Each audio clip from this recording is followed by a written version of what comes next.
আপনার হাতে থাকা স্মার্টফোনটা যদি পানিতে পড়ে যায় তখন আপনি কি করেন কিংবা তখন আপনি কি করবেন এই বিষয়টা আমরা অনেকেই জানি না, যার কারণে আমাদের স্মার্টফোনটা পানিতে পড়লে আমরা কিছু ভুল ডিসিশন নিয়ে ফেলি। এর জন্য আমাদের হাতে থাকা স্মার্টফোনের ডিসপ্লেটা নষ্ট হয়ে যায়, মাদারবোর্ডটা জ্বলে যায় কিংবা অনেকগুলো প্রবলেম আমরা ফেস করি শুধুমাত্র না জানার কারণে। পানিতে পড়া স্মার্টফোনটা কী করতে হয় এই বিষয়টা না জানার কারণে। সো আপনি ভিডিওটা শেষ পর্যন্ত দেখতে থাকুন, কারণ এই ভিডিওতে আমরা কথা বলবো যখন আমাদের হাতে থাকা স্মার্টফোনটা পানিতে পড়ে যাবে এর পরবর্তীতে আমরা কোন কোন ডিসিশনগুলো নিব, যেহেতু আমরা নেক্সটে কোনো প্রবলেম ফেস না করতে হয় স্মার্টফোনটা নিয়ে। সো ভিডিওটা শেষ পর্যন্ত দেখতে থাকুন আর ভিডিওতে এখন একটা লাইক দিয়ে দিন। আর হ্যাঁ, বয়েজ একটু প্রবলেম করতেছে, এই বিষয়টা একটু ম্যানেজ করে নেবেন।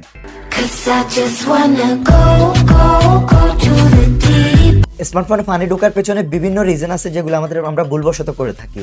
লাইক আমরা অজু করতে গেছি, আমরা ফোনটা সামনের পকেটে রেখে দিলাম, ফোনটা অজু করার সময় মনে নেই, পানিতে পড়ে গেল। অনেক সময় দেখা গেলো আমরা হাত মুখ ধুতে গিয়েও পানিতে ফেলে দিই। তাছাড়া দেখা গেলো আমরা একটা টেবিলের মধ্যে কিংবা কোথাও স্মার্টফোনটা রাখতেছি, সেখানে পানি আছে, আমরা খেয়াল করি নাই, ফোনটা পানির উপরে রেখে দিলাম। সো এতে করে পানি প্রবেশ করতে পারে। তাছাড়াও দেখা গেলো অনেক জায়গায় গেলাম, এমন একটা জায়গার মধ্যে গেলাম যেখানে হঠাৎ করে বৃষ্টি চলে আসছে, আমরা বাট কোনো একটা সেফ জায়গার মধ্যে যেতে পারি নাই, যার কারণে আমাদের স্মার্টফোনের মধ্যে পানি ঢুকে গেল। তাছাড়া ভিন্ন ভিন্ন রিজনে আমাদের হাতে থাকে স্মার্টফোনের মধ্যে পানি ঢুকে যায়।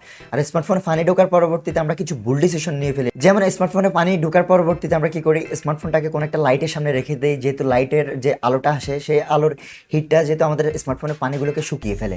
তাছাড়া অনেক সময় দেখা যায় যেখানে অনেক বেশি পরিমাণে সান পড়তেছে, সূর্যের আলো অনেক বেশি পরিমাণে পড়তেছে, সেখানে কি আমরা রেখে দিই, যেহেতু সূর্যের আলোটা থেকে যে তাপটা তৈরি হয় সেই তাপটা যেহেতু আমাদের স্মার্টফোনের পানিগুলোকে শুকিয়ে ফেলে। আবার অনেকের বাসায় দেখা গেল যে চুল শুকানোর মেশিনগুলো আছে, ভ্যাকিউম, এগুলো দিয়ে এই গরম হাওয়ার মাধ্যমে পানিগুলো বের করার জন্য চেষ্টা করে কিংবা পানিগুলো শুকিয়ে ফেলার জন্য চেষ্টা করে, যেটা হচ্ছে আমাদের একটা রং ডিসিশন। দেখা গেল আমাদের স্মার্টফোনের ডিসপ্লেটা নষ্ট হয়ে যায়, ভিতরে থাকা মাদারবোর্ডে যেসব সার্কিটগুলো থাকে সেগুলো জ্বলে যায়।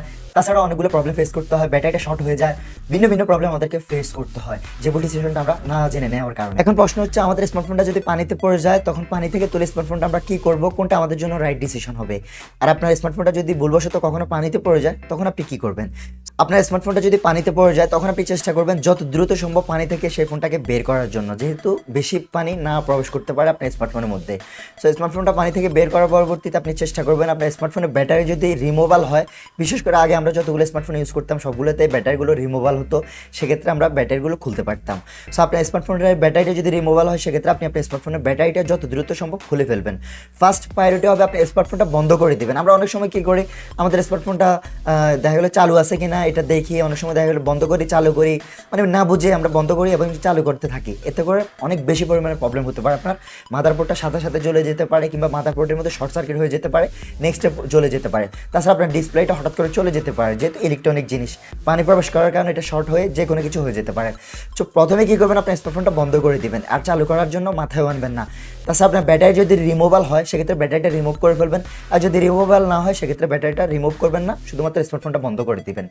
এর পরবর্তীতে সেকেন্ড নাম্বার আপনি যে কাজটা করবেন সেটা হচ্ছে আপনার স্মার্টফোন থেকে যতগুলো এক্সট্রা কার্ড আছে, সিম কার্ড, মেমোরি কার্ড, সেগুলো আপনি খুলে ফেলবেন। অনেক সময় দেখা যায় যে স্মার্টফোনে পানি প্রবেশ করার পরবর্তীতে স্মার্টফোনের মাদারবোর্ডটা শর্ট হয়ে যায়, যার কারণে মাদারবোর্ডের সাথে কানেক্টেড যেসব সিম কার্ড থেকে এর পরবর্তী এসডি কার্ড থাকে আর কি, যেটা আমরা মেমোরি কার্ড বলে থাকি, মেমোরি কার্ড থাকে, এই মেমোরি কার্ড এবং কি সিম কার্ডের ডাটাগুলো লস হওয়ার একটা সম্ভাবনা থাকে। সেক্ষেত্রে আপনি যদি আপনার মেমোরি কার্ড এবং কি সিম কার্ডটা বের করে ফেলেন তাহলে মেমোরি কার্ড এবং কি সিম কার্ডের ডাটাগুলো লস হবে না, এতে করে আপনার ডাটাগুলো সেফ থাকবে। সো আপনি চেষ্টা করবেন সেকেন্ড নাম্বারে আপনার মেমোরি কার্ড এবং কি সিম কার্ডগুলো বের করে ফেলার জন্য স্মার্টফোন থেকে।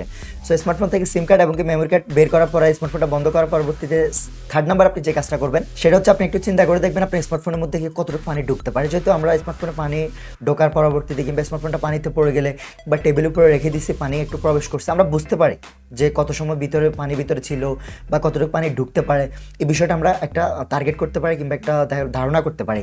সেক্ষেত্রে আপনি একটু চিন্তা করে দেখবেন কতটুকু পানি ঢুকতে পারে। যদি হালকা পরিমাণে পানি ঢুকে থাকে, আপনি শিওর হয়ে থাকেন, সেক্ষেত্রে আপনিও চাইলে ভালোভাবে পানিগুলো বের করতে পারবেন। সো আপনার হালকা পরিমাণে যদি পানি আপনার স্মার্টফোনের মধ্যে প্রবেশ করে থাকে সেক্ষেত্রে আপনি চেষ্টা করবেন যে এমন একটা জায়গার মধ্যে রাখার জন্য যে জায়গার মধ্যে ন্যাচারালি একটা গরম হাওয়া তৈরি হয়, যে গরম হাওয়ার মাধ্যমে আপনি আপনার স্মার্টফোন থেকে পানিগুলোকে শুকিয়ে ফেলতে পারবেন, লাইটের সামনে দিয়ে না, যেটা রিস্ক হয়ে যায়। সো আপনি চেষ্টা করবেন যে আমরা শীতের যে বস্ত্রগুলো ইউজ করে থাকি, লাইক কম্বল, ল্যাপ, যেগুলো আমরা ইউজ করে থাকি শীতে, সেই সবগুলোর মাধ্যমে কম্বলের ভিতরে কিংবা ল্যাপের মধ্যে আপনি কী করবেন, আপনার স্মার্টফোনটাকে সেখানে রেখে দেবেন এবং কি ভালোভাবে এগুলোকে ডেকে দিবেন, যেহেতু সেখানে একটা গরম হাওয়া তৈরি হয় যার মাধ্যমে আপনার স্মার্টফোন থেকে পানিগুলো বেরিয়ে যায়, যে হালকা পরিমাণে পানি ঢুকছে সেগুলো এই গরম হাওয়াটা টেনে নিয়ে আসে, যাতে পানিগুলো বের হয়ে যাবে, আপনার স্মার্টফোনেও কোনো প্রবলেম হবে না। তাছাড়া আপনার বাসায় যদি চাউল থাকে সেক্ষেত্রে আপনি কী করতে পারেন, চাউলের ভিতরে আপনার স্মার্টফোনটা বন্ধ করে রেখে দিতে পারেন। চাউলের ভিতরেও কিন্তু একটা গরম হাওয়া তৈরি হয় কিংবা ন্যাচারালি একটা গরম হাওয়া সেখানে তৈরি হয়। সেক্ষেত্রে আপনি চাইলে চাউলের ভিতরে আপনার স্মার্টফোনটা রেখে দিতে পারেন। আর যদি আপনি মনে করে থাকেন যে আপনার স্মার্টফোনের মধ্যে অনেক বেশি পরিমাণে পানি ঢুকে গেছে, লাইক আপনার স্মার্টফোনটা কোথাও পানিতে পড়ে গেছে, আপনি তুলতে একটু লেট হয়েছে, এতে করে বোঝা যাচ্ছে স্মার্টফোনের ভিতরে অনেক বেশি পরিমাণে পানি ঢুকে গেছে, সেক্ষেত্রে আপনি যে কাজটা করবেন আপনার স্মার্টফোনটা তো প্রথমে বন্ধ করে দিবেন এবং কি যেসব এক্সট্রা কার্ডগুলো থাকে সেগুলো বের করে ফেলবেন, সিম কার্ড, মেমোরি কার্ড, এগুলো বের করার পরবর্তীতে আপনি কিছুই না করে আপনি কী করবেন, একজন এক্সপার্টের কাছে আপনার স্মার্টফোনটা নিয়ে যাবেন, লাইক যারা স্মার্টফোনের সার্ভিসের কাজ করে থাকে তাদের কাছে নিয়ে যাবেন। নেওয়ার পরবর্তীতে আপনি আপনার প্রবলেমটা বলে তাদের মাধ্যমে আপনি স্মার্টফোনটা তারা আপনার স্মার্টফোন থেকে পানিগুলো শুকিয়ে দিবে। তারা ক্ষেত্র বিশেষ ভিন্ন ভিন্ন কাজ করে থাকে। স্মার্টফোনটা খুলে অনেক সময় দেখা গেলো ওয়াশ করে দেয় মাদারবোর্ডটাকে, অনেক সময় দেখা গেলো তারা মেশিনের মাধ্যমে স্মার্টফোন থেকে পানিগুলোকে বের করে ফেলে কিংবা শুকিয়ে ফেলে। সো সেক্ষেত্রে আপনি পানি যদি বেশি ঢুকে যায় সেক্ষেত্রে আপনার ফার্স্ট প্রায়োরিটি হবে স্মার্টফোনটা বন্ধ করে দেওয়া, সেকেন্ড প্রায়োরিটি হবে আপনার স্মার্টফোনটা কোনো একজন এক্সপার্টের কাছে নিয়ে যাওয়া। এক্সপার্টের কাছে না নিয়ে গিয়ে আপনি যদি নর্মালি দেখা গেলো কোনো একটা লাইটের সামনে রেখে দেন, আপনি কোথাও সানের মধ্যে রেখে দেন, যেহেতু সূর্যের আলোর মাধ্যমে আপনার স্মার্টফোন থেকে পানিগুলো শুকিয়ে যাবে, কিংবা আপনি নিজে ট্রাই করেন পানিগুলো বের করার জন্য, সেক্ষেত্রে আপনি কোনো না কোনো একটা প্রবলেম ফেস করবেন। হতে পারে আপনার লাইটের আলোটা বেশি পড়ার কারণে, সানের আলোটা বেশি পড়ার কারণে আপনার স্মার্টফোনের ডিসপ্লেটা নষ্ট হয়ে যেতে পারে, হতে পারে আপনার স্মার্টফোনের ভিতরে থাকা মাদারবোর্ডটা শর্ট হয়ে জ্বলে যেতে পারে। এতে করে এক একটা মাদারবোর্ডের অনেক প্রাইস, তাছাড়া ডিসপ্লেটা নষ্ট হয়ে গেলে আপনাকে অনেক বেশি পরিমাণে প্রবলেম ফেস করতে হবে। সো এমন ব্যর্থ চেষ্টা না করে আপনি চেষ্টা করবেন আপনার স্মার্টফোনটাকে একজন এক্সপার্টের কাছে নিয়ে পানিগুলো বের করার জন্য, যেহেতু আপনার স্মার্টফোনের মাদারবোর্ড এবং কি ডিসপ্লেতে কোনো ধরনের ইস্যু আপনাকে প্রবলেম ফেস না করতে হয়। এই বিষয়টা অবশ্যই মাথায় রাখবেন। ফ্রেন্ডস, এই ভিডিওতে পর্যন্ত। এই ভিডিওতে আপনাকে বেসিক একটা ধারণা দেওয়ার চেষ্টা করলাম ভালোভাবে, যেহেতু আপনার হাতে থাকা স্মার্টফোনটা যদি কখনো ভুলবশত পানিতে পড়ে যায়, কিংবা আপনার আশেপাশে কোনো একজন পার্সনের স্মার্টফোন যদি পানিতে পড়ে যায়, সেক্ষেত্রে যেহেতু আপনি ওনাকে রাইট ডিসিশনটা দিতে পারেন, কিংবা আপনার ক্ষেত্রে আপনি যেহেতু রাইট ডিসিশনটা নিতে পারেন, সে বিষয়ে একটা ধারণা দেওয়ার চেষ্টা করলাম। ভিডিওটা কেমন হলো, আপনার জন্য কতটুকু হেল্পফুল হলো, অবশ্যই কমেন্ট বক্সে লিখে জানাবেন। আপনি যদি আমাদের চ্যানেল নতুন দর্শক হয়ে থাকেন তাহলে অবশ্যই আমাদের চ্যানেলটা সাবস্ক্রাইব করে পাশে থাকা বেল আইকনটা অল করে দিবেন।